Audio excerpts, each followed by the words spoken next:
வரலன்னு நெனச்சேன். ஆனா, அதுக்கு ஒரு ஆல்டர்னேட்டிவ் இருக்குன்னு கண்டுபிடிச்சுட்டேங்க.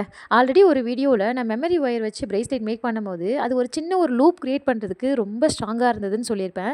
ஸோ, இது இவ்ளோ ஸ்ட்ராங்கா இருக்கே! இத வச்சு இந்த இயரிங் மேக் பண்ணலாம். ரொம்ப கியூட்டா இருக்கும் அப்படின்னு நெனச்சு எடுத்து கட் பண்ணி, அத ஸ்ட்ரெய்ட் பண்ணலான்னு சொல்லிட்டு ட்ரை பண்ணேங்க. ஆனா, வரவே இல்லைங்க. ரொம்ப ஸ்ட்ரெய்ட். அது வந்து அந்த ஃபினிஷிங்கே வந்து அந்த வளைஞ்ச மாரியே தான் இருந்தது. சரி ஓகே என்ன பண்ணலான்னு யோசிக்கும்போது, எனக்கு உடனே ஹெட் பின்னையும், ஹை பின்னையும் சூஸ் பண்ணேங்க. இந்த இயரிங்க ஹெட் பின்னும், ஹை பின் வச்சு நான் இந்த இயரிங் மேக் பண்ணேன். ஸோ, ஃபஸ்ட்டு என்ன பண்ணேன்னா, அந்த ஹெட் பின்ன வந்து 3 ஷேப்பில வந்து நான் கட் பண்ணி எடுத்துட்டேங்க. ஒரு ஒரு ஸ்மால் சைஸு, அப்புறம் மீடியம், அப்புறம் கொஞ்சம் பெரிய சைஸில எடுத்துக்கிட்டு, ஸோ 2 பக்கமும் லூப் வந்து கிரியேட் பண்ணிட்டேன். கிரியேட் பண்ணிட்டு, கீழ வந்து பெர்ல் பீட்ஸ் வந்து ஹேங்கிங் மாரி ரெடி பண்ணி, அத வந்து நான் ஹேங் பண்ணிக்கிட்டேன். அவ்வளோதான். ஹெண்டுல வந்து மேல இயரிங் ஹூக்ஸ் வந்து ஆட் பண்ணிட்டேன். ஒரு வழியா நல்லா வந்துருச்சுன்னு நெனைக்கிறேன். ஸோ இந்த இயரிங் டிசைன்ஸ் உங்களுக்கு பிடிச்சிருக்குன்னா லைக் பண்ணுங்க.